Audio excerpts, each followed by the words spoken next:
মসজিদে আসলে মনে হয় মনে মনে এই চিন্তা রাখি, মসজিদে বসলে মনে হয় মনে মনে এই চিন্তা করি, 5 ওয়াক্ত নামাজ যারা মসজিদে এসে পড়ে আমরা মনে মনে চিন্তা করি যে আর গুনাহ করব না, আর গুনাহ করব না। কি বলেন, ঠিক না? আর গুনাহ করব না। কিন্তু মসজিদ থেকে বের হওয়ার পর ঠিক আবার একটা গুনার মধ্যে আমরা মিশে যাই। আমার ভিতরে আপনার ভিতরে এই চিন্তা হয়তো চলে আসতে পারে যে এত গুনাহ করেছি, মাবুদ কি মাফ করবেন, রব কি মাফ করবেন? দেখুন হাদিসটা কত সুন্দর হাদিস।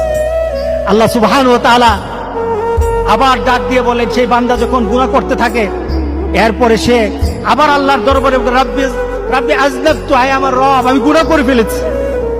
সে হয়তো চিন্তা করেছে হাসরের ময়দানে আল্লাহর দরবারে দাঁড়াবো, আল্লাহ আমাদের বিচার করবেন, ফয়সালা করবেন।